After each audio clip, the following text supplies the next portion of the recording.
독립장편 영화, 상업 영화라고 봤을 때는 가장 크게 가릴 수 있는 건 예산으로 볼 수 있죠. 독립장편 영화 같은 경우에는 1억 미만 혹은 몇 천만 원. 1억이요? 갑자기 정말 이 랍스터가 얘기를 하거나 갑자기 얘가 도망친다거나 얘 도망쳐서 얘를 잡아야 되는 이유는 이 잡아야 되는 단편 영화가 될 수 있습니다. 근데 이게 장편역으로 보면 이걸 왜 봐야 되지?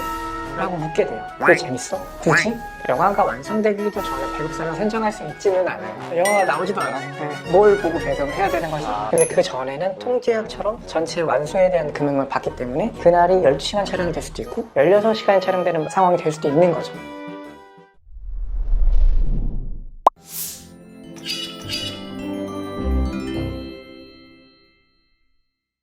뭐 단편 영화, 독립 영화, 장편 영화, 그리고 아까 말씀드린 상업 영화 뭐 이런 것들이 종류가 되게 많잖아요. 각각의 어떤 차이점이 있는지 말씀해 줄 수 있으실까요? 가장 크게 가르는 기준은 분량, 길이에요. 그래서 30분 미만은 단편, 30분에서 60분 사이는 중편, 그리고 60분 이상은 장편이라고 이제 나누고, 사실 중편 영화는 더 좀 어중져서 더 많이 없고, 단편 영화랑 이제 장편 영화가 이제 많이 있고, 독립장편 영화, 상업 영화라고 봤을 때는 가장 크게 가릴 수 있는 건 예산으로 볼 수 있죠. 독립장편 영화 같은 경우에는 1억 미만 혹은 몇 천만 원. 1억이요? 1억 미만 몇 천만 원 이제 이렇게 만들게 되고, 상업 영화 같은 경우에는 저예산 상업 영화 해도 10억 미만, 40억에서 20억 혹은 100억 이상 이렇게 되고. 좀 10억 이하가 저예산인 거예요? 네네네. 저예산이죠. 아까 15명이 두 끼 먹는 거 생각했잖아요. 한 4, 50명이 두 끼를 먹는다고 생각을 해보세요. 미쳤다. 네, 저예산이 맞죠. 그런 상황인 거고, 또 하나의 특징은 사실은 독립장편 영화 같은 경우에는 개봉이 확정된 상태가 아니에요. 똑같이 단편 영화처럼 완성되어 있는 장편 영화를 배급사든 어딜 통해서 출품을 해야 되는 상황인 거예요. 근데 상업 영화 같은 경우에는 이미 개봉이나 이런 것들이 확정되어 있어요, 대략. 제작하는 단계에서부터? 네네네. 그때부터 이제 마케팅도 들어가고 계획들이 들어가죠. 회차에서도 나와요. 촬영을 이제 하루 찍는 거라 1회차, 20번을 찍으면 20회차 이렇게 얘기를 하는데, 상업 영화 같은 경우에는 뭐 40에서 60회차 사이에서 좀 많이 찍는 것 같아요. 더 넘어가는 경우도 있어요. 독립 장편의 경우에는 그게 이제 15회차, 뭐 20회차 이렇게 좀 더 적고, 왜냐면 하루하루 늘 때마다 예산이 이제 팍팍팍팍 올라가니까 예산을 줄여서 그 안에 소화를 해야만 하는 상황들이 많죠. 그게 뭐 장비, 뭐 개입비, 인건비, 대여비라는 것도 있을 거고. 사실은 이제 프로분들은 대여 장비를 조명이나 그립 장비라고 해서 우리가 아는 뭐 달리, 크레인 이런 것들 직접 갖고 계신 경우가 많아요. 근데 이제 촬영 감독님 같은 경우에는 계속 새로운 카메라 같은 경우를 쓰는 경우인데 대여비도 당연히 포함이 될 수도 있죠. 단편 영화는 한 1회차에서 6회차 정도인 것 같고, 기본적으로 장편 영화랑 단편 영화는 많이 다른 게, 단편 영화가 조금 더 하고 싶은 이야기나 이런 것들을 쉽게 얘기할 수 있고 사적인 이야기들을 할 수 있다고 하면, 장편 영화는 그것들의 보편성을 띠고 있어야 되는 게 일단 특이점이 있을 수 있어요. 큰 예산이 들고 우리 가족과 같이 보고 친구들이랑 같이 보고 해야 되는 어떤 엔터테인먼트적인 어떤 영향이 훨씬 커요. 그러다 보니까 이게 어떤 역사적으로 우리가 몰랐던 역사이거나, 혹은 이 감정으로 인해서 우리가 잊고 있던 무언가를 깨닫거나, 혹은 정말 요즘에 웃기가 힘든데 웃겨줄 수 있는 영화이거나 등등의 그런 가치들이 더 중요합니다. 근데 단편 영화는 개인적인 가치에서 출발하니까 그 장편 영화처럼 그 가치를 물론 다 같이 잘 담으면 좋겠지만 그게 쉽지가 않아요. 단편과 장편의 매체적인 차이가 확실히 큽니다. 단편은 조금 더 시도적인 이야기를 할 수 있고 개성이 있는 이야기를 할 수가 있어요. 예를 들면 여기서 유튜브 촬영을 하다가 갑자기 정말 이 랍스터가 얘기를 하거나, 갑자기 얘가 도망친다거나, 그냥 도망쳐서 얘를 잡아야 되는 이야기는 이 잡아야 되는 단편 영화가 될 수 있습니다. 근데 이게 장편역으로 보면 이걸 왜 봐야 되지?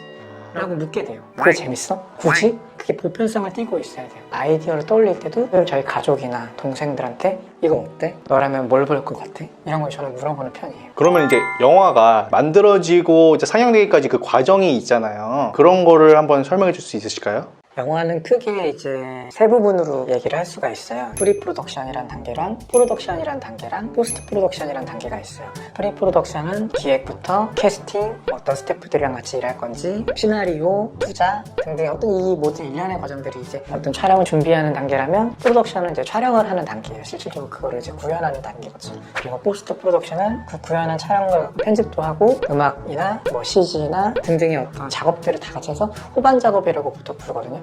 이렇게 이제 세 단계로 나눠서 작업을 한다고 보실 수 있죠. 배급 같은 경우에는 이제 그 모든 게 다 완성된 다음이에요. 단편 같은 경우에는 이제 영화가 완성되기도 전에 배급사를 선정할 수 있지는 않아요. 영화가 나오지도 않았는데 뭘 보고 배급을 해야 되는 거지?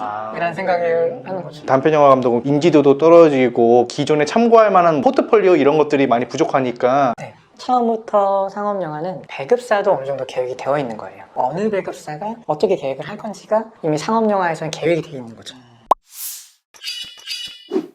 그러면 이제 섭외를 한다고 할 때 있잖아요. 배우들? 네. 그런 분들은 아까 말씀하신 것처럼 이제 품앗이 하는 개념으로 주변 분들을 이제 출연하는 건가요? 아니면 실제로 배우들을 섭외할 수 있는 어떤 플랫폼이 있나요? 그런 사이트가 있어요. 필름메이커스 같은 경우에서 많이 활용을 하고 거기서 이제 어느 정도의 나이대와 간단한 줄거리와 이런 분들을 모집합니다 라고 해서 메일 주소를 쓰면 프로필을 메일로 보내주시죠. 오디션 보러 오실 수 있나요? 하면서 연락을 해가지고 오디션을 보러 와주십사 하기도 하고, 아니면 다른 단편 영화를 받거나 연극 공연을 받거나 이런 분에서 저 배우님이 너무 좋고 저 배우님을 하고 싶다 생각이 되면 연락처를 알게 돼서 연락을 직접 드려서 미팅을 해서 말씀을 드리죠. 그 사전에 미리 시나리오도 보내드리고. 영화를 만드는 데 있어서 어떤 팀들이 필요하고 그 팀들이 어떤 역할이 있는지 좀 간단하게만. 이 웃음이 나오는 이유가 알죠? 영화의 엔딩 크레딧에 올라오는 모든 사람의 스태프예요. 그 모든 사람들이 너무 소중하고 필요하고요. 뭐 감독도 있고 제작도 있고 작가도 있고 촬영, 조명, 미술, 분장, 헤어, 무술, 특수효과, 그립, 당연히 편집도 있고 음악도 있고 CG도 있고 색보정도 있고 너무 다양합니다. 너무 다양해서 그 파트 안에서 또 전문성을 가진 스태프분들이 또 나눠져 계세요. 그래서 이 많은 사람들이 한 이야기의 작품을 위해서 이제 작업을 하게 되는 거죠. 결론적으로 맥락은 똑같아요.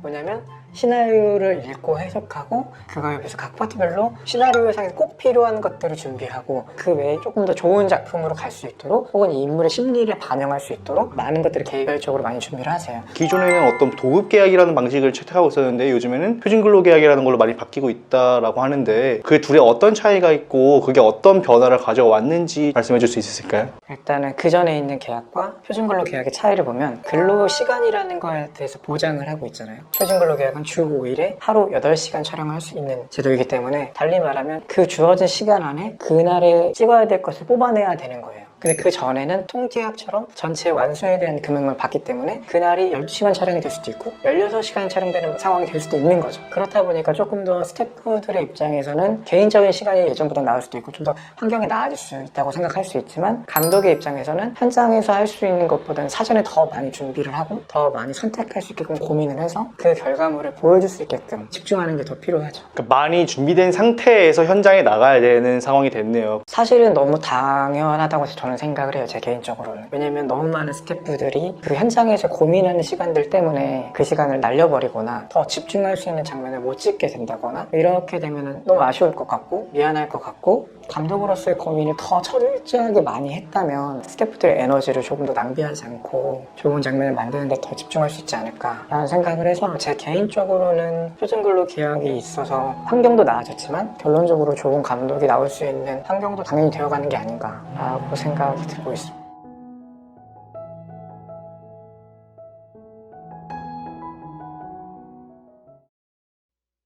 혹시 궁금하신 점이 있다면 절대 망설이지 말고 댓글로 물어봐 주세요. 댓글 하나하나 성심성의껏 답변해 드리겠습니다. 또한 이 영상이 마음에 드셨다면 아래 좋아요 버튼 꼭 눌러주시고 그 옆에 구독 버튼까지 꾹 눌러주셔서 직업, 경험들에 대한 진짜 정보, 그 공략법들을 얻어가시기 바랍니다. 그럼 다음 영상에서 인사드리겠습니다. 안녕.